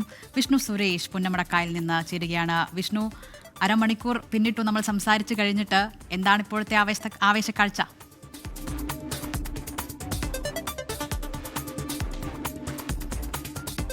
നിലവിൽ പുന്നമട ഒരല്പം ശാന്തമാണ്. സാധാരണഗതിയിൽ ഇത്തരം രാവിലെ അങ്ങനെ അധികം ആളുകൾ എത്താറില്ല. ഒരു 8 മണിക്ക് ശേഷം അല്ലെങ്കിൽ 8-9 അടുക്കുമ്പോഴാണ് ആളുകൾ പലയിടങ്ങളിൽ നിന്ന്, ആലപ്പുഴയിൽ നിന്നുള്ളവരല്ല, അതിന് പുറത്ത് മറ്റ് ജില്ലകളിൽ നിന്നുള്ള ആളുകൾ നേരത്തെ എത്തി തുടങ്ങും. അതിനുശേഷം ഒരു 9-10 മണിയോടുകൂടി ആളുകൾ ഈ ചെറു വള്ളങ്ങളുടെ മത്സരങ്ങൾ കാണുന്നതിന് വേണ്ടിയിട്ടുള്ള ആളുകൾ ഗാലറിയിലേക്ക് എത്തും. ഞാനിപ്പോൾ നിൽക്കുന്നത് റോസ് പവലിയന് സമീപമാണ്. അത് നമുക്ക് ദൃശ്യത്തിൽ കാണാം. ഇവിടെ ഒരുപാട് കസേരകളൊക്കെ ഇട്ടിട്ടുണ്ട്. ഈ ടിക്കറ്റ് പൂർണ്ണമായും വിറ്റുപോയിട്ടുണ്ട്. അത് തന്നെ സൂചിപ്പിക്കുന്നത് ഇത്തവണ വലിയ ജനപങ്കാളിത്തം ഈ ജലമാമാങ്കം കാണാനുണ്ടാകും എന്നതാണ്. കാരണം അത്രയും ശക്തമായ പോരാട്ടം ഇത്തവണ നടക്കും എന്ന കാര്യത്തിൽ തർക്കമില്ല. 9ഓളം വള്ളങ്ങൾ, ഒരുപക്ഷെ ഒരു ശക്തമായ പോരാട്ടം. സാധാരണഗതിയിൽ കഴിഞ്ഞ തവണയും അതിന് മുമ്പത്തെ വർഷങ്ങൾക്കൊക്കെ ഒരു 4-5 വള്ളങ്ങളാണ് വളരെ ശക്തമായി കോമ്പറ്റീറ്റീവ് ഫൈറ്റ് കൊടുക്കുന്നതെങ്കിൽ ഇത്തവണ അങ്ങനെയല്ല. ഒരു 9ഓളം വള്ളങ്ങൾ ശക്തമായ ഫൈറ്റ് കൊടുക്കാൻ വേണ്ടി ശക്തമായ പ്രാക്ടീസൊക്കെ നടത്തി അവർ തയ്യാറായിരിക്കുകയാണ്. അപ്പോൾ ആ പോരാട്ടം എന്തായാലും തീവാറുമെന്ന കാര്യത്തിൽ ഒരു തർക്കവുമില്ല. ഏറ്റവും ശ്രദ്ധേയമാകാൻ പോകുന്നത് ഉച്ചയ്ക്ക് 2 മണിക്ക് ആരംഭിക്കുന്ന ചുണ്ടൻ വള്ളങ്ങളുടെ പോരാട്ടം തന്നെയാണ്. അതിൽ ഏറ്റവും ശ്രദ്ധേയമാകുക ഒരു മരണ ഹീറ്റ്സ് എന്ന് വിശേഷിപ്പിക്കാൻ പറ്റുന്നത് അത് 3ാമത്തെ ഹീറ്റ്സ് ആണ്. ആ 3ാമത്തെ ഹീറ്റ്സിൽ നടുഭാഗം ചുണ്ടൻ, ഏറ്റവും പ്രൗഢി ഉള്ള ഒരു നടുഭാഗം ചുണ്ടൻ 1952 ആദ്യമായി ഈ നെഹ്റു ചാടിക്കയറിയ വള്ളം എന്ന് വിശേഷണമുള്ള നടുഭാഗം ചുണ്ടൻ പുന്നമട ബോട്ട് ക്ലബ്ബ് തുടങ്ങിയ നടുഭാഗം ചുണ്ടനും ഒപ്പം തൊട്ടപ്പുറത്ത് മേൽപ്പാടൻ പുത്തൻ ചുണ്ടൻ, കഴിഞ്ഞ തവണ നീറ്റിലിറങ്ങിയ മേൽപ്പാടൻ പുത്തൻ ചുണ്ടനിൽ പള്ളാത്തുരുത്തി ബോട്ട് ക്ലബ്ബും അവർ രണ്ടുപേരും നേർക്കുനേർ മത്സരിക്കുന്നു. അതൊരു ക്ലാസിക് പോരാട്ടമായിരിക്കും. നമ്മൾ എൽ ക്ലാസിക്കോ എന്നൊക്കെ വിശേഷിപ്പിക്കാവുന്ന ഒരു പോരാട്ടമായിരിക്കും മൂന്നാം ഹിറ്റ്സിൽ നടക്കാൻ പോകുക. അത് മാത്രമല്ല ചമ്പക്കുളമുണ്ട്, വലിയ ദിവാഞ്ചിയുണ്ട്, ആയാപറമ്പ് പാണ്ടിയുണ്ട്, ശ്രീഗണേഷുണ്ട്, ശ്രീഗണേഷുണ്ട്, അങ്ങനെ ഒരുപാട് ചെറുതനയുണ്ട്, അങ്ങനെ ഒരുപാട് വള്ളങ്ങളുണ്ട്. എല്ലാ വള്ളങ്ങളും വളരെ ശക്തമായി തന്നെ മുന്നോട്ട് പോകും, അന്ന കാര്യത്തിലൊന്നും തർക്കമില്ല. ഒപ്പം കന്നിക്കാരുടെ പ്രകടനം എങ്ങനെയായിരിക്കും എന്നുള്ളതാണ് പുന്നമട ഉറ്റുനോക്കുന്നത്. അത് കോട്ടയത്തെ ജനകീയ കൂട്ടായ്മയുടെ ഭാഗമായി വരുന്ന അർപ്പൂക്കര ചുണ്ടനാണ്. അത് ഇമ്മാനുവൽ ബോട്ട് ക്ലബ്ബാണ് അർപ്പൂക്കര ചുണ്ടൻ തുഴയുന്നത്. മറ്റൊന്ന് നിരണം പുണ്യാളനാണ്. നിരണം പുണ്യാളൻ തുഴയുന്നത് കുമരകം ടൗൺ ബോട്ട് ക്ലബ്ബാണ്. കുമരകം ടൗൺ ബോട്ട് ക്ലബിന്റെ ചരിത്രം അത് പുന്നമട കായലിന്റെ ചരിത്രത്തോളം അല്ലെങ്കിൽ പുന്നമട കായലിലെ വള്ളംകളി ചരിത്രത്തോളം പ്രാധാന്യമുള്ള ഒന്നാണ്.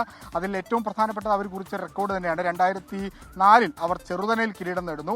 2005 പായിപ്പാടൻ, 2006 2007 പായിപ്പാടൻ, അങ്ങനെ തുടർച്ചയായി 4 തവണ KTBC കിരീടം നേടിയിട്ടുണ്ട്. പക്ഷേ കഴിഞ്ഞ കുറച്ച് നാളുകളായി കുമരകത്തു നിന്നുള്ള ബോട്ട് ക്ലബ്ബുകൾ അത്ര കാര്യമായ ഒരു പ്രകടനം പുറത്തെടുക്കുന്നില്ല. 2023 കുമരകം ടൗൺ ബോട്ട് ക്ലബ്ബ് റണ്ണറപ്പായി എന്നതിനപ്പുറത്തേക്ക് വലിയ പോരാട്ടം നടത്താൻ അവർക്ക് സാധിച്ചില്ല കഴിഞ്ഞ തവണയൊന്നും. പക്ഷേ ഇത്തവണ ആ പോരാട്ടം അവരുടെ ഭാഗത്തുണ്ടാകും. അങ്ങനെ എല്ലാ ക്ലബ്ബുകളും കഴിഞ്ഞ 40 ദിവസത്തെ അവരുടെ പ്രയത്നം, അതിൻ്റെ എല്ലാ മറ്റും ഈ കാണുന്ന നമ്മുടെ ഈ ട്രാക്കിൽ 1150 മീറ്റർ ദൂരമാണ് ആ ട്രാക്കിന്റെ നീളം. ആ ട്രാക്കിൽ പുറത്തെടുക്കും. ഇഞ്ചോടിഞ്ച് സെക്കൻഡുകൾക്കായിരിക്കും ഇത്തവണത്തെ മത്സര വിജയി ഉണ്ടാകുക എന്നാണ് നമുക്ക് മനസ്സിലാക്കാൻ സാധിക്കുന്നത്. ഇതില്ല. ശരി, വിഷ്ണു സുരേഷാണ് പുന്നമടക്കായലിൽ നിന്ന് വിവരങ്ങൾ നൽകിയത്. വിഷ്ണു, നമ്മളിതാ അരമണിക്കൂർ കഴിഞ്ഞാൽ നേരെ ആലപ്പുഴയ്ക്ക് വരികയാണ്. ഒരുക്കങ്ങൾ പൂർത്തിയായോ?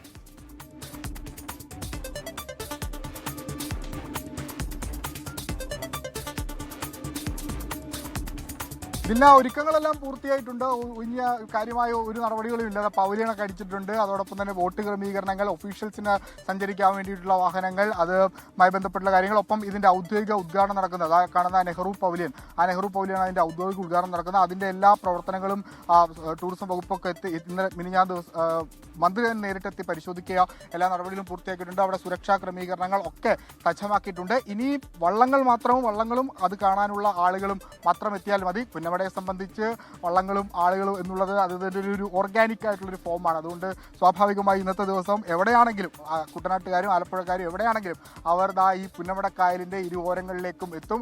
അവരുടെ കര തുഴയുന്ന അല്ലെങ്കിൽ കര പ്രതിദാനം ചെയ്യുന്ന ആ വള്ളം അത് ജയിച്ച് കയറുന്നത് കാണാൻ അവർ ഈ ഇരു കരകളിലും ഉണ്ടാകും. അതിൻ്റെ ആവേശം അവർക്കുണ്ടാകും. കാരണം അവരെ സംബന്ധിച്ച് ഇത് കേവലം ഒരു വള്ളങ്ങൾ, പുറത്തുനിന്ന് നോക്കുന്ന ഒരാൾക്ക് ഇതൊരു വള്ളം കളിയാണ്. ഇതിൽ എന്താണ് ഇത്ര ആവേശം, ഇതിൽ എന്താണ് ഇത്ര പറയാൻ, അല്ലെങ്കിൽ എന്താണ് ഇത് ഇത്ര ഇമ്പോർട്ടൻസ് കൊടുക്കാൻ എന്താണെന്ന് ചോദിച്ചാൽ കുട്ടനാട്ടുകാർക്ക് അതിൽ ഒരുപാട് കാര്യങ്ങളുണ്ട്. അത് അവരുടെ അതിജീവന പോരാട്ടത്തിന്റെ അടയാളമാണ്. വീട്ടിൽ വെള്ളം കയറിയാൽ അല്ലെങ്കിൽ തലക്ക് മീതെ വെള്ളമെങ്കിൽ അതിനു മീതെ തോണി എന്ന് പറയുന്ന കുട്ടനാടൻ അതിജീവനത്തിന്റെ ഏറ്റവും പ്രധാനപ്പെട്ട അടയാളമായി ഈ വള്ളംകളി മാറിയിട്ട് 72 വർഷമാകുകയാണ്. നമുക്കറിയാം കഴിഞ്ഞ ദിവസങ്ങളിലൊക്കെ ഇവിടെ വലിയ വെള്ളക്കെട്ടും ദുരിതവും ഒക്കെ കണ്ടതാണ്. അതിൽ നിന്നൊക്കെ അവർ മോചനം നേടുന്ന, അവർ ഉത്തേജനം കൊള്ളുന്നത് അല്ലെങ്കിൽ അവർ മോട്ടിവേറ്റഡ് ആകുന്നത് ഞങ്ങൾ കളിവെള്ളം ഇറക്കും, ഞങ്ങൾ ഈ പ്രതിസന്ധിയൊക്കെ മറികടക്കും എന്ന് പറയുന്ന ആ കുട്ടനാടൻ കരുത്തിന്റെ അടയാളമാണ് ഈ വള്ളംകളി. ഒപ്പം തന്നെ മതസൗഹാർദ്ദത്തിൻ്റെയൊക്കെ ഒരു കുട്ടനാടൻ മോഡൽ അതാണ് ഈ വള്ളംകളി. അങ്ങനെ ഒരുപാട് പ്രത്യേകതകൾ കുട്ടനാടിനെ സംബന്ധിച്ച് ആ വള്ളംകളിക്ക് അവർ നൽകുന്നുണ്ട്. അവരെ ജീവൻ നൽകണമെങ്കിൽ അതിനും തയ്യാറാണ്. ഈ കപ്പ് ഉയർത്താൻ ജീവൻ നൽകണമെങ്കിൽ അതിനും തയ്യാറാണ്. അവർ കൈകൊണ്ടല്ല ഹൃദയം കൊണ്ടാണ് കുട്ടനാട്ടുകാർ ഈ വള്ളത്തിൽ കയറി തുഴയെറിയുന്നത്. ഒരു 80-85 മുതൽ 100 വരെ ആളുകളാണ് ഈ തുഴയെറിയുന്നതെങ്കിൽ അതിനപ്പുറത്തേക്കുള്ള ആളുകൾ ഈ കരയിൽ അവർക്ക് വേണ്ടി ഉണ്ട് എന്നുള്ളതാണ് ഈ വള്ളംകളിയുടെ ഏറ്റവും രസകരമായ, ഏറ്റവും സന്തോഷം നൽകുന്ന കാഴ്ചകളിലൊന്ന്. ആ കാഴ്ചകളൊക്കെ വരും മണിക്കൂറിൽ വളരെ സജീവമാകുന്നില്ല. ശരി, വിഷ്ണു സുരേഷാണ് വള്ളംകളിയുടെ വിശദാംശങ്ങൾ നൽകിയത്. വിഷ്ണു സൂചിപ്പിച്ച പോലെ തന്നെ ഒരു നാടിൻ്റെ അതിജീവനത്തിൻ്റെ കാഴ്ചകളാണ് ഇന്ന് നമുക്ക് പുന്നമടക്കായലിൽ തുഴയെറിയുമ്പോൾ നമുക്ക് അത് ആസ്വദിക്കാനും ഒക്കെ സാധിക്കുന്നത്. ഏതായാലും വള്ളംകളിയുടെ എല്ലാ വിവരങ്ങളും ഒട്ടും ആവേശം ചോരാതെ തന്നെ 24-ൽ തത്സമയ പ്രക്ഷേപണം ഉണ്ടായിരിക്കുന്നതായിരിക്കും. മറ്റു വാർത്തയിൽ മോർണിംഗ് ഷോ അവിടെ നിന്നാണ്, പ്രത്യേകമായി ആലപ്പുഴയിൽ നിന്നാണ് മോർണിംഗ് ഷോ നടക്കുന്നത്. അതുകൊണ്ട് പ്രേക്ഷകർ തുടരുക. മംഗളൂരുവിനെ പാലക്കാട് ഡിവിഷനിൽ നിന്ന് ഒഴിവാക്കി റെയിൽവേയുടെ കടുംവെട്ട്. മംഗളൂരു മേഖല പാലക്കാട് ഡിവിഷനിൽ നിന്ന് ഒഴിവാക്കി മൈസൂരു ഡിവിഷന് കൈമാറാൻ റെയിൽവേ ബോർഡ് തീരുമാനം. ഇതോടെ പാലക്കാട് ഡിവിഷന്റെ വരുമാനത്തിൽ കുറവുണ്ടാകുമെന്നാണ് ആശങ്ക. തീരുമാനത്തിനെതിരെ എംപിമാരായ MK രാഘവനും രാജ്മോഹൻ ഉണ്ണിത്താനും പ്രതിഷേധവുമായി രംഗത്ത് വന്നു. പാലക്കാട് റെയിൽവേ ഡിവിഷന്റെ അധികാര പരിധിയിൽ നിന്ന് മംഗലാപുരം മേഖല പുറത്തേക്ക്. നിലവിൽ പാലക്കാട് ഡിവിഷന്റെ കീഴിലുള്ള മംഗലാപുരം മേഖല ഇനി ദക്ഷിണ പശ്ചിമ റെയിൽവേയായ മൈസൂർ ഡിവിഷന്റെ ഭാഗമാകും. മംഗലാപുരം മേഖലയിൽ ഉള്ളാൾ വരെ വരുന്ന പ്രദേശമാണ് പാലക്കാട് ഡിവിഷനിൽ നിന്ന് മാറ്റുന്നത്. നിലവിൽ ദക്ഷിണ റെയിൽവേയും ദക്ഷിണ പശ്ചിമ റെയിൽവേയും തമ്മിലുള്ള കൈമാറ്റ അതിർത്തിയായ പടിയലിന് പകരം ഉള്ളാൾ പുതിയ അതിർത്തിയാകും. തോക്കൂർ റെയിൽവേ സ്റ്റേഷൻ നിലവിലുള്ളതുപോലെ കൊങ്കൺ റെയിൽവേ കോർപ്പറേഷന്റെ കീഴിൽ തന്നെ തുടരും. ദക്ഷിണ റെയിൽവേയും ദക്ഷിണ പശ്ചിമ റെയിൽവേയും തമ്മിലുള്ള കൃത്യമായ പുതിയ അതിർത്തി ഗസറ്റ് വിജ്ഞാപനത്തിൽ വ്യക്തമാക്കും. മംഗലാപുരം മേഖല കൈവിടുന്നതോടെ പാലക്കാട് ഡിവിഷന്റെ വരുമാനത്തിൽ 60% വരെ കുറവുണ്ടാകുമെന്നാണ് ആശങ്ക. വരുമാനശേഷി കുറയുന്നതോടെ പുതിയ ട്രെയിനുകൾ അനുവദിക്കുന്നതിലും വികസന പദ്ധതികളിലും പാലക്കാട് ഡിവിഷന് തിരിച്ചടി നേരിടുമെന്ന ആശങ്കയും ശക്തമാണ്. റെയിൽവേ ബോർഡിന്റെ തീരുമാനം ഒക്ടോബർ 1 പ്രാബല്യത്തിൽ വരും. തീരുമാനത്തിനെതിരെ പ്രതിഷേധവുമായി എംപിമാരായ MK രാഘവനും രാജ്മോഹൻ ഉണ്ണിത്താനും രംഗത്തെത്തി. പാലക്കാട് ഡിവിഷനെ ദുർബലപ്പെടുത്തുന്ന തീരുമാനമാണിതെന്നും റെയിൽവേ മലയാളികളെ വെല്ലുവിളിക്കുകയാണെന്നും MPമാർ വിമർശിച്ചു. പാലക്കാട് ഡിവിഷനെ തകർക്കാനുള്ള നീക്കത്തിൽ കേരളത്തിലെ BJP നേതൃത്വവും നിലപാട് വ്യക്തമാക്കണമെന്നാണ് MPമാരുടെ ആവശ്യം. 24 പാലക്കാട്. വീണ്ടും വാർത്തകളിലേക്കാണ്. KPCC പ്രസിഡന്റിന്റെ തീരുമാനം വൈകുമെന്നാണ് മനസ്സിലാകുന്നത്. ഡൽഹിയിലും കേരളത്തിലുമായി കഴിഞ്ഞ ദിവസങ്ങളിൽ മുഖ്യമന്ത്രി VD സതീശനും ആഭ്യന്തരമന്ത്രി രമേശ് ചെന്നിത്തലയും ഉൾപ്പെടെയുള്ള നേതാക്കൾ കേന്ദ്ര നേതൃത്വവുമായി കൂടിക്കാഴ്ച നടത്തിയിരുന്നു. വിശദാംശങ്ങളുമായി ജിബിൻ JB തിരുവനന്തപുരത്ത് നിൽക്കുന്നത്. ജിബിൻ JB, ചർച്ചകൾ ഇങ്ങനെ ഇടക്കിടക്കിടക്ക് നടക്കുന്നുണ്ട്. പക്ഷേ ഈ അധ്യക്ഷനാരെന്നറിയാൻ ഇനിയും എത്ര നാൾ കാത്തിരിക്കേണ്ടി വരും? KPCC പ്രസിഡന്റിനെ തീരുമാനിക്കുന്നതിന് വേണ്ടിയിട്ടുള്ള ചർച്ച ഒരു അന്തിമ തീരുമാനത്തിലേക്ക് എത്താതെ ഇങ്ങനെ നീണ്ടുപോവുകയാണ്. ആദ്യഘട്ടത്തിൽ ഓണത്തിന് മുൻപായി ഒരു പുതിയ KPCC പ്രസിഡന്റ് വരും എന്നുള്ള വിവരങ്ങൾ പാർട്ടിയിൽ നിന്ന് പുറത്തു വന്നിരുന്നുവെങ്കിൽ ഇനി അത് ഓണം കഴിഞ്ഞേ ഉണ്ടാകൂ. അതായത് സെപ്റ്റംബർ ആദ്യ വാരത്തോടു കൂടിയ KPCC പ്രസിഡന്റുമായി ബന്ധപ്പെട്ട അന്തിമ തീരുമാനം ഉണ്ടാകൂ എന്നുള്ള വിവരങ്ങളാണ് ഇപ്പോൾ പാർട്ടിയിൽ നിന്ന് പുറത്തു വരുന്നത്. ഇതിൽ പ്രധാന കാരണമായി പറയുന്നത് മുതിർന്ന നേതാക്കൾക്ക് ഇതുവരെ ഒരു അന്തിമ തീരുമാനത്തിലേക്ക് എത്താൻ സാധിച്ചിട്ടില്ല. അവർ ഓരോരുത്തരെ, പ്രത്യേകിച്ച് മുഖ്യമന്ത്രി അതുപോലെ തന്നെ ആഭ്യന്തര ഉപമന്ത്രി, ഇവരൊക്കെ ഡൽഹിയിലെത്തി ഇതുമായി ബന്ധപ്പെട്ട് ചർച്ചകൾ നടത്തിയിരുന്നുവെങ്കിലും ഒരു പേരിലേക്ക് എത്താൻ ഇതുവരെ മുതിർന്ന നേതാക്കൾക്കും ഹൈക്കമാൻഡിനും സാധിച്ചിട്ടില്ല എന്നുള്ളതാണ് ഇതിലൊരു അനിശ്ചിതത്വമായി ഇപ്പോൾ തുടരുകയും ചെയ്യുന്നത്. കാരണം മുഖ്യമന്ത്രി ആവശ്യപ്പെട്ടിരിക്കുന്നത് സംസ്ഥാന സർക്കാരുമായി ഏറ്റുമുട്ടാത്ത ഒരാൾ, അതായത് സംസ്ഥാന സർക്കാരിനുമായി സഹകരിച്ചു പോകുന്ന ഒരാൾ KPCC അധ്യക്ഷ സ്ഥാനത്തേക്ക് എത്തണമെന്നുള്ള ഒരു ആഗ്രഹമാണ് മുഖ്യമന്ത്രി VD സതീശൻ ഡൽഹിയിൽ AICC വൃത്തങ്ങളുമായി നടത്തിയ ചർച്ചയിൽ ആവശ്യപ്പെട്ടത്. അതുപോലെ തന്നെ രമേശ് ചെന്നിത്തല, K മുരളീധരൻ തുടങ്ങിയ നേതാക്കളും ആവശ്യപ്പെട്ടത് തന്നെയാണ്. സംസ്ഥാന സർക്കാരുമായി സഹകരിച്ചു പോകുന്ന ഒരാൾ വേണമെന്നുള്ള ഒരു കാര്യം കൂടി അവർ അറിയിക്കുകയും ചെയ്തു. പ്രത്യേകിച്ച് രമേശ് ചെന്നിത്തല ഒരു പേര് കൂടി AICC നേതൃത്വത്തിന് മുന്നിൽ വയ്ക്കുകയും ചെയ്തിട്ടുണ്ട്. പക്ഷേ ഇതിൽ ഏറ്റവും നിർണായകമാകുക എന്ന് പറയുന്നത് അത് KC വേണുഗോപാലിന്റെ തീരുമാനം തന്നെയായിരിക്കും ഇതിൽ നിർണായകമാവുകയും ചെയ്യുക. കാരണം മുഖ്യമന്ത്രി സ്ഥാനവുമായി ബന്ധപ്പെട്ടുള്ള ചർച്ചയിൽ KC വേണുഗോപാൽ അവഗണിക്കപ്പെടുന്ന സമയത്ത് അദ്ദേഹത്തിന് AICC മുമ്പിൽ വച്ചിരുന്ന ഒരു ആവശ്യം എന്ന് പറയുന്നത് KPCC അധ്യക്ഷനെ തീരുമാനിക്കുന്ന സമയത്ത് താൻ പറയുന്ന ഒരു പേര് കൂടി പരിഗണിക്കണമെന്നുള്ള ആവശ്യം KC വേണുഗോപാൽ അന്നും തന്നെ AICC നേതൃത്വത്തിന് മുന്നിൽ വയ്ക്കുകയും ചെയ്തിരുന്നു. അതുകൊണ്ട് KC വേണുഗോപാലിന്റെ തീരുമാനം കൂടി ഇതിൽ നിർണായകമാവുകയും ചെയ്യും. എന്തായാലും ഈ ഓണം കഴിയുന്നതോടുകൂടി കോൺഗ്രസിന്റെ സംസ്ഥാനത്തുള്ള മുതിർന്ന നേതാക്കളെ, പ്രത്യേകിച്ച് മുൻ KPCC പ്രസിഡന്റുമാരെ കൂടി ഈ മുഖ്യമന്ത്രി തീരുമാനിച്ചതുപോലെ തന്നെ ഡൽഹിയിലേക്ക് വിളിപ്പിച്ച് അവരുടെ തീരുമാനങ്ങൾ ആരായുമെന്നുള്ള വിവരങ്ങൾ കൂടി പുറത്തുവരികയും ചെയ്തിട്ടുണ്ട്. ഇതിനുശേഷമായിരിക്കും AICC ഒരു അന്തിമ തീരുമാനമെടുക്കുക. എന്തായാലും അത് ഓണം കഴിഞ്ഞിട്ടേ ഉണ്ടാകൂ എന്നുള്ള കാര്യങ്ങൾ കൂടിയാണ് ഇപ്പോൾ പുറത്തുവരികയും ചെയ്യുന്നത്. ശരി, ജിബിൻ JB തിരുവനന്തപുരത്ത് നിന്ന് വിശദാംശങ്ങൾ നൽകിയത്. ഏതായാലും KPCC അധ്യക്ഷൻ ആരെന്നുള്ളതിന് ഇനിയും കാത്തിരിക്കണം. അവിടെ തീരുമാനം വൈകുമെന്നാണ് അറിയുന്നത്. തർക്കങ്ങളില്ലാതെ ഒരാളുടെ പേരിലേക്ക് അവസാനം എത്തുന്നതിന് വേണ്ടിയായിരിക്കാം ഈ ചർച്ചകൾ വീണ്ടും തുടരുന്നതെന്നാണ് മനസ്സിലാക്കാൻ കഴിയുന്നത്. മറ്റു വാർത്തകളിലേക്കാണ്. ഇറാനുമേൽ കൂടുതൽ US ഉപരോധങ്ങൾ ഏർപ്പെടുത്തുന്നതിനെ പിന്തുണയ്ക്കില്ല എന്ന് ചൈന വ്യക്തമാക്കിയിരിക്കുന്നു. സാമ്പത്തിക ഉപരോധങ്ങൾ കൂടുതൽ സംഘർഷാവസ്ഥയിലേക്ക് നയിക്കുമെന്നാണ് ചൈനീസ് വിദേശകാര്യ മന്ത്രാലയം വ്യക്തമാക്കുന്നത്. യുദ്ധം അവസാനിപ്പിക്കാനുള്ള സമയമായെന്ന് ഇറാൻ പ്രസിഡന്റ് മസൂദ് പെസഷ്കിയാൻ. എന്നാൽ ഇറാൻ അമേരിക്കയുടെ ഭീഷണിക്ക് വഴങ്ങില്ലെന്നും പെസഷ്കിയാൻ വ്യക്തമാക്കി. സാമ്പത്തിക ഉപരോധ ഭീഷണി നിയമവിരുദ്ധവും മനുഷ്യത്വരഹിതവുമാണെന്നും വിദേശകാര്യമന്ത്രി അബ്ബാസ് അരക്ചി പറഞ്ഞു. അതേസമയം ഹോർമുസ് കടലിടുക്കിന്റെ നിയന്ത്രണ വിഷയത്തിൽ ചർച്ച തുടരാൻ ഇറാനും ഒമാനും. ഇരു രാജ്യങ്ങളുടെയും വിദേശകാര്യമന്ത്രിമാർ വിഷയത്തിൽ ഫോൺ സംഭാഷണം നടത്തി.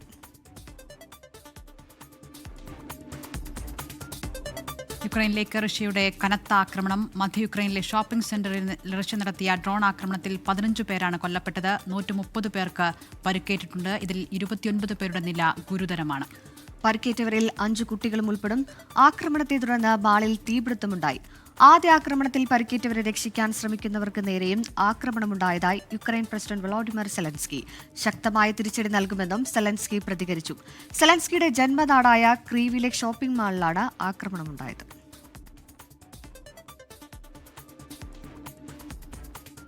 ഒരു അപകട വാർത്തയിലേക്കാണ്. കോഴിക്കോട് പേരാമ്പ്ര എരവട്ടൂരിൽ ഗുഡ്സ് ഓട്ടോ ഇടിച്ച് സ്കൂട്ടർ യാത്രികന് ദാരുണാന്ത്യം. ആവള എടക്കോത്ത് മീത്തൽ രാഘവനാണ് മരിച്ചത്. ഇന്നലെ രാത്രി 10 മണിയോടെയായിരുന്നു അപകടം. വർഷ ഗിരീഷാണ് കോഴിക്കോട് നിന്ന് വരുന്നത്. വർഷ, എന്തൊക്കെയാണ് വിശദാംശങ്ങൾ?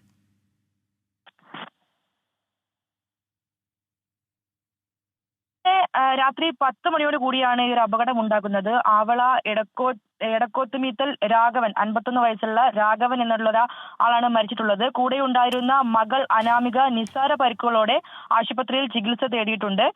ഈ പേരാമ്പ്ര ഗ്രൗണ്ട് ഹൗസിൽ ജോലി ചെയ്യുന്ന അനാമികയെ വീട്ടിലേക്ക് കൂട്ടിക്കൊണ്ടു വരുമ്പോഴായിരുന്നു അപകടം ഉണ്ടാകുന്നത്.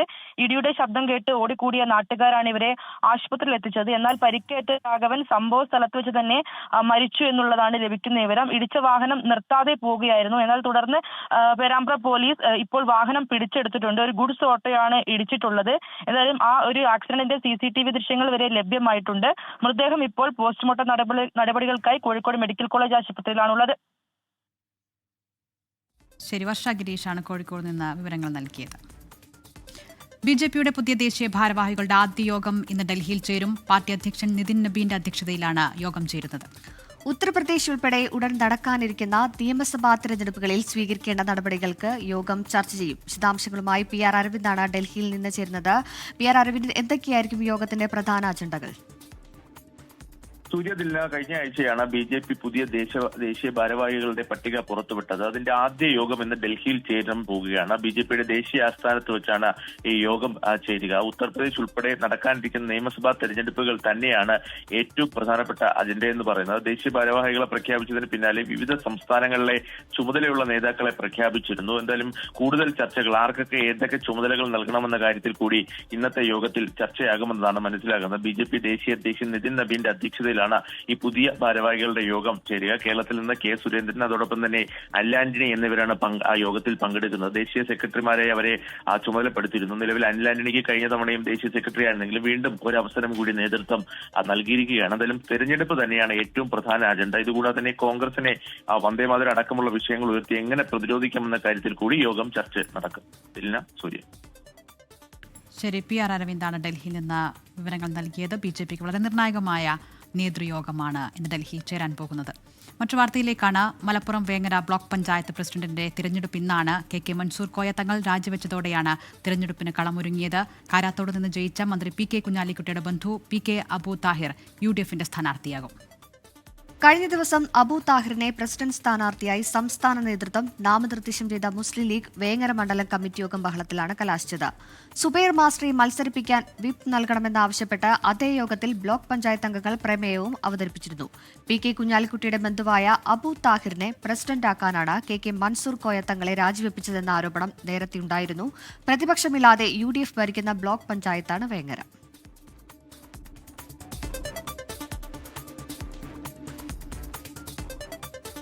50 കുട്ടികളിൽ ഒരാൾ ഡിജിറ്റൽ ഐഡന്റിറ്റി മോഷണത്തിന് ഇരയാകുന്നുവെന്ന് UAE സൈബർ സുരക്ഷാ കൌൺസിൽ. ശക്തമായ പാസ്വേഡുകൾ ഉപയോഗിക്കാൻ നിർദ്ദേശം നൽകി. സൈബർ സുരക്ഷയെക്കുറിച്ച് കുട്ടികൾക്ക് കൂടുതൽ അവബോധം നൽകണമെന്നും സെക്യൂരിറ്റി കൌൺസിൽ ആവശ്യപ്പെട്ടു. 50 കുട്ടികളിൽ ഒരാൾ ഡിജിറ്റൽ ഐഡന്റിറ്റി മോഷണം നേരിടേണ്ടി വരുന്നുണ്ടെന്നാണ് UAE government cyber security council മുന്നറിയിപ്പ് നൽകിയിരിക്കുന്നത്. സ്കൂളിലേക്ക് മടങ്ങാൻ തയ്യാറെടുക്കുമ്പോൾ ഓൺലൈൻ ശീലങ്ങൾ പുനഃപരിശോധിക്കണമെന്ന് വിദ്യാർത്ഥികളോട് കൌൺസിൽ ആവശ്യപ്പെട്ടു. ഡിജിറ്റൽ പ്ലാറ്റ്ഫോമുകൾ വിദ്യാഭ്യാസത്തിന്റെ ഒരു പതിവ് ഭാഗമായി മാറുന്ന സാഹചര്യത്തിൽ അധ്യയന വർഷത്തിന്റെ ആരംഭം വിദ്യാർത്ഥികൾക്ക് അവരുടെ അക്കൗണ്ടുകളുടെയും ഉപകരണങ്ങളുടെയും വ്യക്തിഗത ഡാറ്റയുടെയും സുരക്ഷ ശക്തിപ്പെടുത്താനുള്ള അവസരം നൽകുന്നുവെന്നും കൌൺസിൽ പറയുന്നു. ഫിഷിംഗ് സന്ദേശങ്ങളും മറ്റ് ഓൺലൈൻ ഭീഷണികളും മൂലമുണ്ടാകുന്ന അപകട സാധ്യത കുറയ്ക്കുന്നതിന് വിദ്യാർത്ഥികൾ ലിങ്കുകളിൽ ക്ലിക്ക് ചെയ്യുന്നതിന് മുൻപ് അയച്ചയാളുടെ ഐഡന്റിറ്റി പരിശോധിക്കണം. സ്കൂൾ വിദ്യാഭ്യാസ അക്കൗണ്ടുകൾക്ക് ശക്തമായ പാസ്വേഡുകൾ ഉപയോഗിക്കാനും 2 സ്റ്റെപ്പ് വെരിഫിക്കേഷൻ പ്രാപ്തമാക്കാനും കൌൺസിൽ വിദ്യാർത്ഥികളോട് അഭ്യർത്ഥിച്ചു. വ്യക്തിഗത വിവരങ്ങൾ അനാവശ്യമായി പങ്കിടരുതെന്നും ഡിജിറ്റൽ പ്ലാറ്റ്ഫോമുകളുടെ സേവനങ്ങളും ഉപയോഗിക്കുമ്പോൾ വിദ്യാർത്ഥികളുടെ ഡാറ്റയുടെ എക്സ്പോഷർ പരിമിതപ്പെടുത്തുന്നതിന് സ്വകാര്യതാ ക്രമീകരണങ്ങൾ അവലോകനം ചെയ്യണമെന്നും മുന്നറിയിപ്പുണ്ട്. ഉപകരണങ്ങൾ അപ്ഡേറ്റ് ചെയ്യുക, ഉപയോഗിക്കാത്ത ആപ്ലിക്കേഷനുകൾ ഇല്ലാതാക്കുക, ഇൻസ്റ്റാൾ ചെയ്ത ആപ്ലിക്കേഷനുകൾക്ക് നൽകിയിട്ടുള്ള അനുമതികൾ അവലോകനം ചെയ്യുക എന്നിവ പതിവാക്കണം.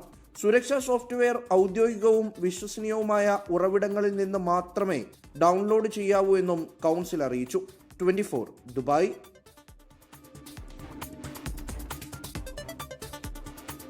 ഡിവൈഎഫ്ഐ സംസ്ഥാന സമ്മേളനത്തിന് ഇന്ന് തൃശൂരിൽ സമാപനം. ജൻസികളെ സംഘടനകളിലേക്ക് ആകർഷിക്കാൻ പുതിയ സമര മുറകൾ തേടണം എന്നാണ് സമ്മേളനത്തിൽ പ്രതിനിധികൾ ആവശ്യപ്പെട്ടത്. വൈകിട്ടോടെ പുതിയ നേതൃത്വത്തെ തിരഞ്ഞെടുക്കാനുള്ള ചർച്ചകൾ ആരംഭിച്ചിട്ടുണ്ട്. വിശദാംശങ്ങളുമായി തൃശ്ശൂരിൽ നിന്ന് ശ്രീജിത്ത് ശ്രീകുമാറാണ് ചേരുന്നത്. ശ്രീജിത്ത്, ആരായിരിക്കും നേതൃത്വത്തിലേക്ക് എത്താനുള്ള എന്നുള്ള വിവരങ്ങൾ ഏതെങ്കിലും രീതിയിൽ പുറത്തു വന്നിട്ടുണ്ടോ? മാത്രമല്ല, ഈ കഴിഞ്ഞ യോഗത്തിലൊക്കെ തന്നെ എന്തൊക്കെ വിഷയങ്ങളായിരുന്നു ചർച്ചയായിരുന്നത്? ഇന്നലെ വൈകുന്നേരത്തോടുകൂടി സൂര്യ പാർട്ടിയുടെ ഫ്രാക്ഷൻ CPIM ജില്ലാ കമ്മിറ്റി ഓഫീസായ അഴീക്കോട് സ്മാരക മന്ദിരത്തിൽ അവസാനിച്ചിട്ടുണ്ട്. ഇതിൽ ഏതാണ്ട് നേതൃത്വത്തെക്കുറിച്ച് പ്രായപരിധി കാര്യങ്ങളെക്കുറിച്ചും ഒരു ധാരണ ആയിട്ടുണ്ട് എന്നാണ് മനസ്സിലാക്കുന്നത്. നിലവിൽ കേന്ദ്ര കമ്മിറ്റി അംഗമായ ചിന്താ ജെറോമിന്റെ പേര് തന്നെയാണ് ഏറ്റവും പ്രധാനമായും സംസ്ഥാന പ്രസിഡന്റ് സ്ഥാനത്തേക്ക് പരിഗണിക്കുന്നതെന്ന് മനസ്സിലാക്കുന്നു. സംസ്ഥാന സെക്രട്ടറിയായി ഒരുപക്ഷെ M. വിജിൻ MLA, കല്യാശ്ശേരിയിൽ നിന്നുള്ള M. വിജിൻ MLA, സഭയുടെ മുൻ സംസ്ഥാന സെക്രട്ടറി കൂടിയായ M. വിജിൻ MLAയുടെ പേരും പ്രധാനമായും പരിഗണിക്കുന്നുണ്ട്. എന്തായാലും ഇന്നലെയോടുകൂടി പൊതുചർച്ചയും പൂർത്തിയാക്കി സംഘടനാ റിപ്പോർട്ടിന്മേലുള്ള മറുപടി A. റഹീമും കൂടാതെ പ്രവർത്തന റിപ്പോർട്ടിന്മേലുള്ള മറുപടി ഡിവൈഎഫ്ഐയുടെ സംസ്ഥാന സെക്രട്ടറി VK സനോജും പ്രതിനിധികൾക്ക് സമ്മേളനത്തിന് നൽകിയിരുന്നു. രൂക്ഷമായ വിമർശനമായിരുന്നു. ജൻസികളെ ആകർഷിക്കാനുള്ള രീതിയിൽ നേതാക്കളുടെ വസ്ത്രധാരണത്തിലടക്കം മാറ്റം വരുത്തണമെന്ന കൃത്യമായ ഒരു വിമർശനമായിരുന്നു, നിർദ്ദേശമായിരുന്നു സമ്മേളനത്തിൽ പ്രതിനിധികൾ മുന്നോട്ട് വെച്ചത്. നേതാക്കൾക്ക് രാഷ്ട്രീയ വിദ്യാഭ്യാസമില്ലാതെ പൂർണ്ണമായ പ്രത്യയശാസ്ത്രപരമായ വിദ്യാഭ്യാസം നേതാക്കൾ ആർജിച്ചെടുക്കണം. A. റഹീമിന് അളവറ്റ പിന്തുണയാണ് അദ്ദേഹത്തിന്റെ റീൽസ് ചിത്രീകരണത്തിനടക്കം ഈ സമ്മേളനം നൽകിയത്. എന്തായാലും രാവിലെ 10 മണിയോടുകൂടി സമ്മേളനം അതിന്റെ തെരഞ്ഞെടുപ്പ് നടപടിക്രമങ്ങളിലേക്ക്, അഭിവാദ്യങ്ങൾക്ക് ശേഷം തെരഞ്ഞെടുപ്പ് നടപടിക്രമങ്ങളിലേക്ക് കടക്കും. ശേഷമായിരിക്കും പുതിയ സംസ്ഥാന നേതൃത്വത്തെ തിരഞ്ഞെടുക്കുക. ഇന്ന് വൈകിട്ട് നടക്കുന്ന യുവജന റാലി, ജില്ല കേന്ദ്രീകരിച്ച് മാത്രമാണ് യുവജന റാലി. ഏതാണ്ട് 20,000-ലധികം യുവാക്കൾ യുവതി യുവാക്കൾ ഈ റാലിയിൽ പങ്കെടുക്കുമെന്നാണ് അറിയിച്ചിട്ടുള്ളത്. CPIMന്റെ പോളിറ്റ് ബ്യൂറോ അംഗവും കേരളത്തിന്റെ പ്രതിപക്ഷ നേതാവുമായ പിണറായി വിജയനാണ് ഈ പൊതുസമ്മേളനം ഉദ്ഘാടനം ചെയ്ത് യുവജന റാലി ഉദ്ഘാടനം ചെയ്യുന്നത്. JNU സമര നേതാവ് കൂടിയായ SFIയുടെ അഖിലേന്ത്യാ നേതാവ് ഐഷി ഘോഷ് ഈ മുഖ്യ പ്രഭാഷണം നടത്തുന്നത്. ഇതിൽ ഏറ്റവും പ്രധാനപ്പെട്ട കാര്യം മിസ നാടകം കഴിഞ്ഞ ദിവസങ്ങളിൽ വലിയ വിവാദമായിരുന്നു. സൈബർ ഇടത്തിൽ അശ്ലീല ചിത്രീകരണം നടത്തുന്ന ഒരു സാഹചര്യം ഉണ്ടായിരുന്നു. അതുകൊണ്ട് തന്നെ ആ നാടകം വീണ്ടും അവതരിപ്പിക്കാൻ, ഈ വേദിയിൽ അവതരിപ്പിക്കാൻ DYFI തീരുമാനിച്ചിട്ടുണ്ട്. വൈകിട്ട് അതും നടക്കും. എന്തായാലും DYFIയുടെ ഒരു തലമുറ മാറ്റമാണ്. 40 ശ്രീകുമാറിനാണ് തൃശ്ശൂരിൽ നിന്ന് വിവരങ്ങൾ നൽകിയത്. DYFI ചരിത്രത്തിൽ ആദ്യമായി ഒരു വനിതാ പ്രസിഡന്റിനെ തെരഞ്ഞെടുക്കാനുള്ളതിലേക്കാണ് കാര്യങ്ങൾ പോകുന്നത്. നമ്മളടുത്ത ഒരു റിപ്പോർട്ടിലേക്ക് കൂടി പോവുകയാണ്. കഴിഞ്ഞ 6 മാസത്തിനിടെ 1300ഓളം മാനുഷിക കേസുകൾക്ക് അംഗീകാരം നൽകി ദുബായ്. 2250-ലധികം കേസുകൾ പരിശോധിച്ചു. നിയമത്തിനൊപ്പം മനുഷ്യരുടെ സാഹചര്യങ്ങളും പരിഗണിക്കുമെന്ന് GDRFA അറിയിച്ചു. ജനങ്ങളെ സർക്കാർ തീരുമാനങ്ങളുടെ കേന്ദ്രത്തിൽ നിർത്തുന്ന ദുബായിയുടെ ഭരണ സമീപനത്തിന്റെ ഭാഗമാണ് മാനുഷിക കേസുകൾ പരിഗണിക്കുന്നത്. അസാധാരണമായ വ്യക്തിഗത സാഹചര്യങ്ങളിൽപ്പെട്ടവരുടെ അപേക്ഷകൾ പരിഗണിച്ച് 2026 ആദ്യ 6 മാസത്തിനിടെ 1295 മാനുഷിക കേസുകൾക്ക് അംഗീകാരം നൽകിയതായി Dubai general directorate of identity and foreigners affairs അറിയിച്ചു. ഇക്കാലയളവിൽ മാനുഷിക കേസുകൾക്കായി GDRFA സമിതി 2267 അപേക്ഷകളാണ് പരിശോധിച്ചത്. ഓരോ അപേക്ഷയും പ്രത്യേകം പരിശോധിച്ച ശേഷമാണ് തീരുമാനമെടുക്കുന്നത്. നിലവിലുള്ള നിയമങ്ങളും ചട്ടങ്ങളും പാലിക്കുന്നതിനൊപ്പം അംഗീകരിച്ച മാനുഷിക പരിഗണനാ മാനദണ്ഡങ്ങളും കണക്കിലെടുത്താണ് കേസുകൾ പരിശോധിച്ചത്. അസാധാരണ സാഹചര്യങ്ങളിൽപ്പെട്ടവരുടെ അപേക്ഷകളാണ് സമിതി പരിഗണിക്കുന്നത്. അപേക്ഷകന്റെ വ്യക്തിഗത സാഹചര്യം, പ്രശ്നത്തിന്റെ ഗൗരവം, ലഭ്യമായ രേഖകളും തെളിവുകളും തുടങ്ങിയവ വിശദമായി പരിശോധിച്ച ശേഷമാണ് തീരുമാനമെടുക്കുക. സാധാരണ നടപടിക്രമങ്ങളിൽ ഉൾപ്പെടാത്ത പ്രത്യേക സാഹചര്യങ്ങളോട് ആവശ്യമായ രീതിയിൽ പ്രതികരിക്കുമ്പോഴും നീതിയും സുതാര്യതയും നിയമപാലനവും ഉറപ്പാക്കുകയാണ് സമിതിയുടെ ലക്ഷ്യമെന്ന് GDRFA വ്യക്തമാക്കുന്നു. വ്യത്യസ്ത സാഹചര്യങ്ങളിലുള്ളവരുടെ ആവശ്യങ്ങളോട് കൂടുതൽ വേഗത്തിലും കാര്യക്ഷമമായും പ്രതികരിക്കുന്നതിനായി മാനുഷിക കേസുകൾ കൈകാര്യം ചെയ്യുന്ന സംവിധാനം കൂടുതൽ ശക്തിപ്പെടുത്തുമെന്ന് GDRFA ദുബായ് അറിയിച്ചു. നിയമം പാലിക്കുന്നതിനോടൊപ്പം മനുഷ്യരുടെ പ്രയാസങ്ങൾക്കും പരിഗണന നൽകുകയാണ് തങ്ങളുടെ ദൗത്യമെന്നും ഇവർ പറയുന്നു. 24 ദുബായ്. ന്യൂസ് ബ്രേക്സിന്റെ സമയം ഇവിടെ പൂർണ്ണമാവുകയാണ്. ഇനി മോർണിംഗ് ഷോയുടെ സമയമാണ്. ഇന്ന് പ്രത്യേക സംപ്രേഷണം ആലപ്പുഴയിൽ നിന്നാണ്. Over to SKL.